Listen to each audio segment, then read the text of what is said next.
3:30-র সময়, ভোর 3:30 ব্রহ্ম মুহূর্ত, যেরকম জানানো হয়েছিল আগেও সবাইকে, ঠিক 3:30-র সময় শুরু হয় এবং সেই অযোধ্যার থেকে আনা পবিত্র মৃত্তিকা, রাম জন্মভূমির শ্রীরামের চরণ পাদুকা এবং কৃত্তিবাসী রামায়ণকে সামনে রেখে সেই বৈদিক অনুষ্ঠান শুরু হয় এবং ভাগবত পাঠ, চণ্ডী পাঠ এবং রামায়ণ পাঠের মধ্য দিয়ে তারপরে বৈদিক অনুষ্ঠান এবং আপনারা দেখেছেন যেরকমভাবে ভিত্তি স্থাপন করা হলো এবং এখনও সেই চলছে বৈদিক প্রক্রিয়া। টোটাল অনুষ্ঠানটা গোবর্ধন মঠ শ্রী শ্রী জগৎগুরু শঙ্করাচার্য তার নির্দেশে হয়েছে, যেরকম দিশা নির্দেশ উনি দিয়েছেন সেই হিসাবে হয়েছে এবং এটা আমাদের প্রত্যেক শান্তিপুরবাসী সারা জীবনের জন্য একটা গর্বের বিষয় যে আমাদের এই আজকের যেই ধর্মীয় অনুষ্ঠান এর দিশা নির্দেশ একজন শঙ্করাচার্য যে হেড গোবর্ধন মঠ এবং কাঁচির শঙ্করাচার্য সেও আশীর্বাদ দিয়ে গতকাল তার বার্তা দিয়ে পাঠিয়েছে। আমাদের জন্য এটা একটা বিশাল প্রাপ্যের বিষয়। আজকে তাদেরও আসার উপস্থিত থাকার কথা ছিল। দেখুন, আসার কথা ছিল, কিন্তু যেহেতু এই মরাল কোড অফ কন্ডাক্ট লাগা, তো আমরা অ্যাভয়েড করেছি যে এই নিয়ে আবার কোনো বিতর্কও যাতে না হয়। সবাইকে বলাও হয়েছে এবং তারাও বলেছে যে একেবারে সঠিক কথা, তাই ওই লিখিত এবং ভিডিও করে সেইভাবে বার্তা দিয়েছেন, আশীর্বাদ দিয়েছেন। আগামী দিনে আরো অনুষ্ঠান চলতে থাকে, একটার পর একটা। কতটুকু জায়গার উপরে মন্দির হচ্ছে মূল কনস্ট্রাকশন? দেখুন, এখন অবধি এই জায়গাটা সেটা 15 বিঘে ছিল, কিন্তু আজকে এনবিসিসির থেকে কিছু লোকজন আসবে। আমরা চাইছি এনবিসিসি কনস্ট্রাকশনটা করব, national building construction corporation India limited. তাদের ওখান থেকে আসার কথা আছে আজকে, যদি আজকে না হয় আগামীকাল আসবে, কারণ এই অনুষ্ঠানের ভেতরে 2-2:30 নাগাদ পৌঁছানোর কথা জেনারেল ম্যানেজার। যদি আজকে না আসে তাহলে কালকে আসবে ইঞ্জিনিয়ারদের সাথে। এবং তারা সাজেস্ট করছিল যে আমরা যেহেতু ওই কালচারাল সেন্টারটাও আছে, শুধু মন্দির তো না, শ্রীকৃত্তিবাস কালচারাল সেন্টার, যেটা সেই 15th সেঞ্চুরি টেরাকোটা স্টাইল, বাংলার যেটা নিজস্ব স্টাইল, পোড়ামাটি, সেইভাবে ওই কালচারাল সেন্টারটা তৈরি হবে। তো তার জন্য তাদের রেকমেন্ডেশন যে আর একটু বাড়াতে পারলে বেটার হবে, এবং আমরাও আগের থেকে সেটা ভেবে রেখেছিলাম যে আর একটু বাড়াতে হতে পারে, এই আমরা বাড়াবো। এতটুকু জায়গা বলে, এখানে এত বেশি জায়গা বলে সেটা চয়েস করা, নাকি ধর্মীয় কোনো গুরুত্বও আছে এই জায়গাটির বিশেষ? ধর্মীয় গুরুত্ব তো আছে, গঙ্গার পাড়ে। আমরা কি এমনি এমনি বলছি না আপনাকে, আমি বারবার বলছি একটা কথা, এখানে শঙ্করাচার্যের দিশা নির্দেশে হচ্ছে। ওনার থেকে বেশি বিদ্বান্ত আমার জানা নেই কেউ আছেন বলে সনাতন ধর্মে। এটা তীর্থক্ষেত্র তৈরি হচ্ছে, এটা মন্দির না।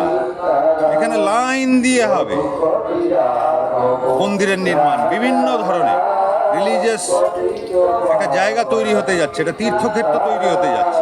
মানে আসা যাওয়ার মূল 12 নম্বর জাতীয় সড়ক থেকে রাস্তাগুলো সব ঠিকঠাক আছে? দেখুন, যখন বড় কোনো প্রজেক্ট নেওয়া হয় তারপরে এই রাস্তাগুলো হয়ে যায়। কে চাইবে না যদি 10,000 লোক আসে পার ডে এই জায়গায়? রাস্তা কোন সরকার করবে না? সরকার করতে বাধ্য। তো এইগুলো কোনো ব্যাপার না, সবাই করে, সবাই তো চায় যে এখানে ফুটফল বাড়ুক যে কোনো জায়গায়, তাহলে সেখানে ব্যবসা বাড়ে, কারণ কত লোকের কর্মসংস্থান তৈরি হবে। দেখুন, আমাদের শান্তিপুর, আমাদের একটা ধর্মীয় ঐতিহ্য আছে, এটা অস্বীকার করার তো জায়গা নেই। আমাদের ইতিহাস কি? আমাদের ধর্মীয় ঐতিহ্য, তাজ ছিল, এর উপরে তো শান্তিপুর। তো সেই একটা দিককে যদি টেনে তোলা যায়, আর একটা দিক অটোমেটিক্যালি উঠবে। এই চিন্তাধারা নিয়েই এই প্রজেক্ট শুরু। শান্তিপুরে আরও বেশ কয়েকটি পুরনো রাম মন্দির রয়েছে, সেগুলো কি ঠিকঠাক? দেখুন, ব্যাপারটা রাম মন্দিরের না, ব্যাপারটা খালি রাম মন্দিরের না, রাম মন্দির আছে। সেই শ্রী কৃত্তিবাস ওঝা, যার ইতিহাস গৌরবময় ইতিহাস 650 বছর আগেকার, যেটা কোথাও আগামী প্রজন্ম ভুলে যেতে চলেছিল। আজকেও যদি স্কুল কলেজের ছেলেদের জিজ্ঞাসা করেন বলতে পারবেন। তো আমরা চেয়েছিলাম এই আবার সেই ইতিহাসটা পুনর্জাগরণ হোক এবং সেই ঘিরে একটা এমন ইনফ্রাস্ট্রাকচার তৈরি হোক যেটা আগামী প্রজন্ম কয়েকশো বছরের জন্য তাদের মূল ওই শিরদাঁড়ার যেই ভাঙনটা হয়ে গেছে, যে কমজোরিটা হয়ে গেছে, সেটা আবার শক্ত হয়ে যাচ্ছে। সেই নিয়ে এই শ্রী কৃত্তিবাস রাম মন্দির তীর্থক্ষেত্র তৈরি হচ্ছে। এখানে যে লাইব্রেরি ছিল, সেই লাইব্রেরি সম্পর্কে একটা অভিযোগ ছিল, মাঝে মাঝে খোলা, দূর দূরান্ত থেকে মানুষজন এসে ঘুরে যান, সেগুলো ঠিকঠাক হবে? আজ পর্যন্ত এদিকে কারোর ধ্যান ছিল না। আমরা যেটা করতে পেরেছি সাকসেসফুলি, যে আজকে শ্রী কৃত্তিবাস ওঝা নিয়ে আলোচনা চলছে সারা ভারতবর্ষে। আজকে অযোধ্যা থেকে গোবর্ধন মঠ, পুরী, সবার সাথে আমাদের একটা যোগসাযোগ তৈরি হয়ে গেছে এই এক প্রজেক্টকে কেন্দ্র করে। তো সেইখানে ওই লাইব্রেরি আর রিসার্চ সেন্টার সবই হবে আগামী দিনে। এখানে যে ইট দেখা গেল বিশেষ ধরনের শ্রীরামের নাম, শ্রীরামচন্দ্রের নাম অনুযায়ী, সেগুলো কি আলাদাভাবে তৈরি করা হচ্ছে? একদম সব শ্রীরাম লেখা ইট আলাদা করে তৈরি করা হয়েছে। এটা একটা ধর্মীয় ঐতিহ্য। আজকে তো ভূমি পূজন হলো, ভিত্তিপ্রস্তর স্থাপন, সেটাও কি হলো আজকেই? আজকেই ভিত্তিপ্রস্তর স্থাপন হচ্ছে। আচ্ছা, ওই জন্য সারাদিন ব্যাপী তো প্রোগ্রাম। আর ওখানে দেখা গেল আর একটা জায়গায় এটা পাণ্ডুলিপির মতন কিছু থাকতেও দেখা গেল, সেটা কি বিষয়? কৃত্তিবাস ওঝা, সেটা কি নিয়ে আসা হয়েছে? সেটা নিয়ে আসা হয়েছে, সেটা কোথায় থাকবে পরবর্তীকালে? তার একটা পরিকাঠামো তৈরি করা হবে, তারপরে নিশ্চয়ই সেটা সেখানে নিজের জায়গা মতন থাকবে, যাতে সেটা কনজার্ভ থাকে, প্রিজার্ভ থাকে। এমনি হাওয়া লাগলে খারাপ হয়ে যায়, যেভাবে কনজার্ভ করা ফ্রান্সে ছিল, সেটা যদি আপনারা দেখেন আপনারা বলবেন যে আমাদের সত্যি হাত দেওয়ারও অধিকার, কারণ জিনিসটা থাক, সেটা তো আমরা চাই। আমার সন্তান, আমার তাকে লালন পালন করার ক্ষমতা নেই, সে এক জায়গায় আছে, ভালো আছে, আমি কি চাইব যে আমার যখন ক্ষমতা নেই আমি তার ভবিষ্যৎটা নষ্ট করব, তাই না? কিন্তু তার মানে এই না যে আমি আমার সামর্থ্য তৈরি করব না। তো আমরা আমাদের সামর্থ্য তৈরি করছি, যেদিন সামর্থ্য তৈরি হবে সেদিন এখানে আসবে, এবং তার জন্য পুরো প্রস্তুতি নেওয়া হয়ে গেছে। আর অযোধ্যা থেকে যে পাদুকা আসছে, সেটাও কি এখানেই থাকবে নাকি? না, অযোধ্যার পাদুকা এখান থেকে চলে যাবে। মানে ওটা এই উপলক্ষে? এই উপলক্ষে আনা হয়েছিল, এবং সেখানে আমি সেই পাদুকা নিয়ে এসে আমাদের বিগ্রহ বাড়ি, বড় গোস্বামী বাড়ির কাছেই দিয়েছিলাম, যে এটা আমার বিষয় না, এটা সবার বিষয়, শান্তিপুরের সবার। এবং আমার একটাই চাই, বারবার একটা কথা, শান্তিপুরের কৃষ্টি, শান্তিপুরের ঐতিহ্য, শান্তিপুরের নামটা যাতে বিশ্বে ছড়ায়। তো সেটা কিভাবে হবে? ঐক্যবদ্ধ একটা প্রয়াসে। সেই ঐক্যবদ্ধ প্রয়াস কিভাবে হবে? সবাইকে ঐক্যবদ্ধ করতে হবে কিছু দিয়ে। তাই শ্রী রামচন্দ্রের পাদুকা নিয়ে এসে বড় গোস্বামী বাড়ির কাছে দিয়ে দিয়েছিলাম, এবং তারপরে যে নিতে চেয়েছে এক এক রাত করে তারা সবাই রেখেছেন বিধিমতো, এবং সেই নিয়ে তাদের শিষ্যরা, তাদের ভেতরে একটা উন্মাদনা জেগেছে। একটা ঐক্যবদ্ধ প্রয়াস যাকে বলেন, ঐক্যবদ্ধ করার একটা প্রয়াস। তার মানে শুধু এখানে মন্দির নয়, এর সঙ্গে কালচারাল বিষয় থাকবে। একদম, তো বারবার বলছি, এখানে cultural centre, digital heritage hub, research centre মন্দিরের সাথে সাথে।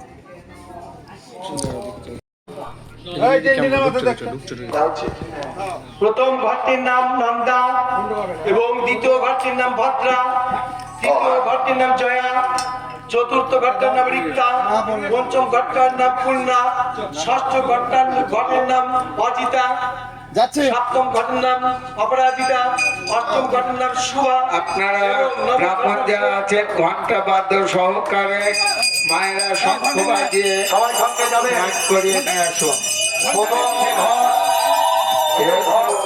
ওই ডাম্বেল বেলা সামনে ক্যামেরা একটু থাকবো।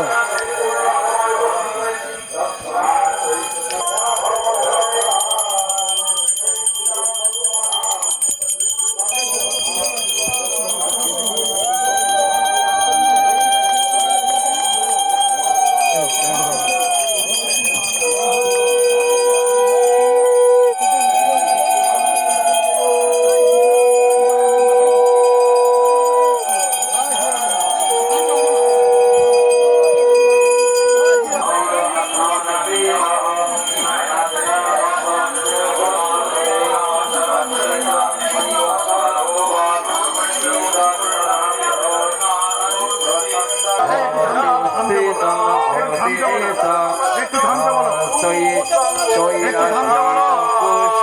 এই পিছনে ওঠো, ওঠো, নিচে ওঠো। আচ্ছা, উঠতে হবে। মাঝখানে রাখো, একদম মাঝখানে। হ্যাঁ, ওইভাবে, ওইভাবে, ওইভাবে। আচ্ছা, তারপরে শিলাটিকে নাও। ডান দিকে। মাঝখানে রাখো, ডান দিকে রাখো। আচ্ছা, চতুর্থ শিলা নাও।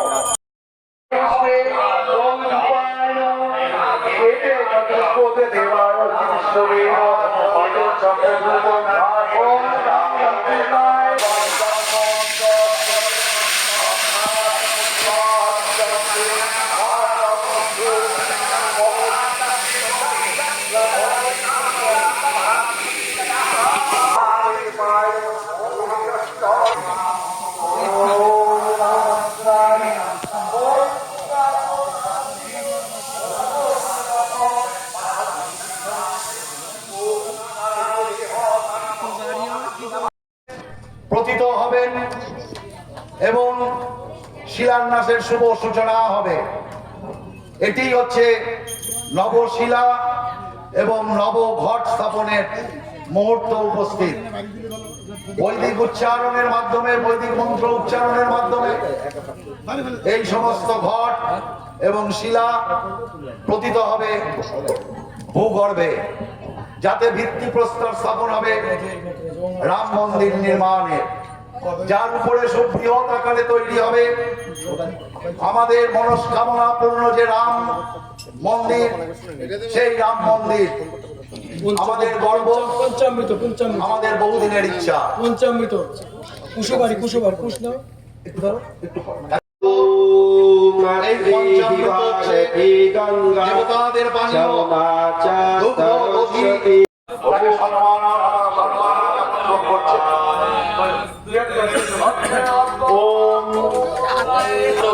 পণ্ডিত প্রবর্ত সন্তান চক্রবর্তী জয় জয় ভগবান রামচন্দ্র, ভগবান রামচন্দ্র কি হরে হরে।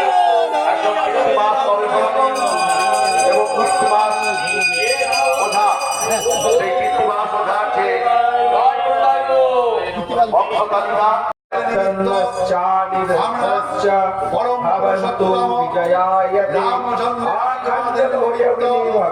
এই যে পঞ্চামৃত, এই পঞ্চামৃত আমাদের যে নবশিলা, এই নবশিলা আমরা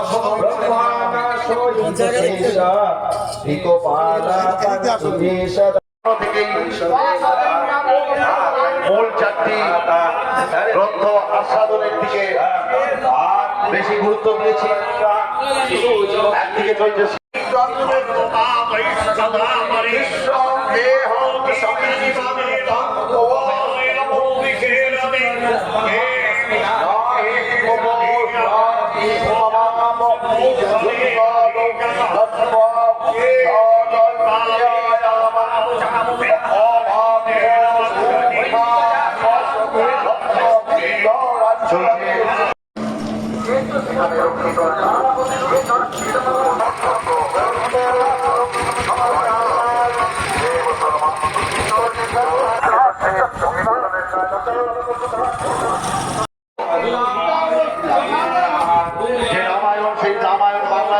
করেছেন কৃত্তিবাস ওঝা। তার স্মৃতি বিজড়িত স্থানে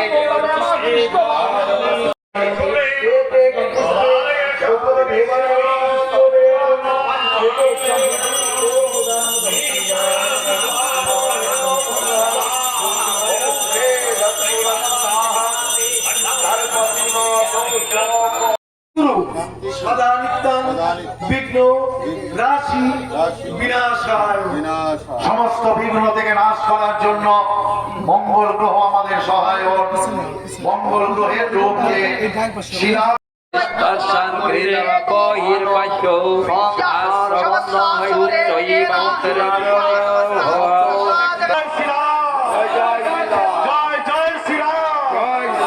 রামচন্দ্র কি, পুরুষোত্তম রামচন্দ্র কি, ভাতৃপ্রতিম লক্ষণ কি, সীতা দেবী কি করবো। সামনে আছে 9টি ঘট, নবঘট। এই নবঘট এবং এই শিলা প্রথম যে শিলা সেটি মাথায় নিয়েছেন আমাদের অধ্যক্ষ শ্রী অরিন্দম ভট্টাচার্য মহাশয়। জয় জয় পুরুষোত্তম রামচন্দ্র কি জয় জয় পুরুষোত্তম রামচন্দ্র কি। আচ্ছা পাছায় ওই যা অধ্যক্ষ এই রাম মন্দিরের অধ্যক্ষ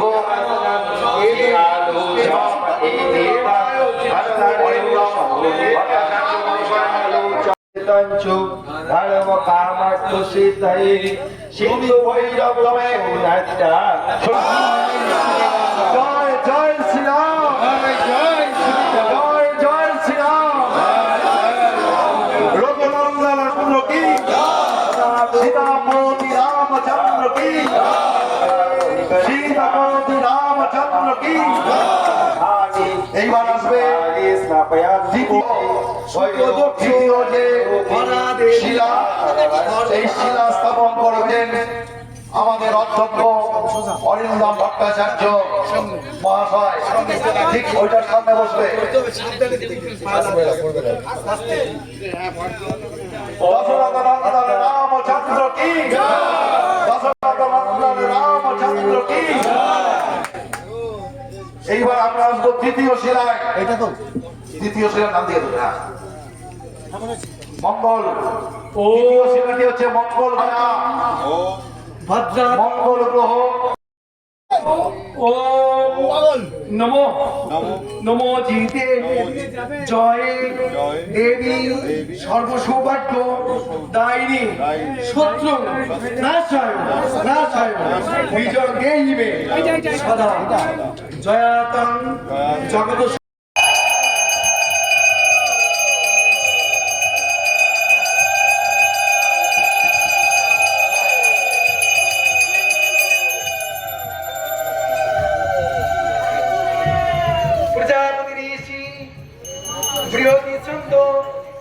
প্রজাপতির দেবতা অগ্নিস্থাপনে বিনিয়োগ ওম ভূর্ভুবঃ স্বাহা।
প্রজাপতির ঋষির অনুষ্ঠিত অগ্নি দেবতা কিরণ রসনে বিনিয়োগ ওম বিরস্তা পরাবশো ব্রহ্মার দিকে হাত করে প্রজাপতির ঋষির অনুষ্ঠিত অগ্নি দেবতা ব্রহ্ম উপবেশনে বিনিয়োগ ওম আবাস সদনে সীতামি ব্রহ্মা ওম প্রজাপতির ঋষির অগ্নি দেবতা।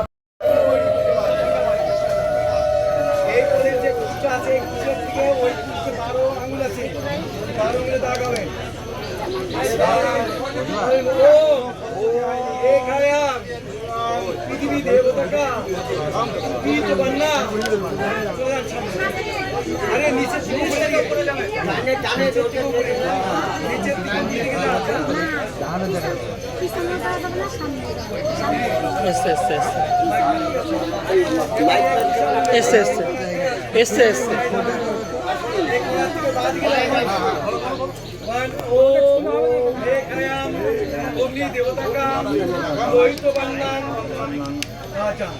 এরপরে আপনি আছেন এই যে আদেশ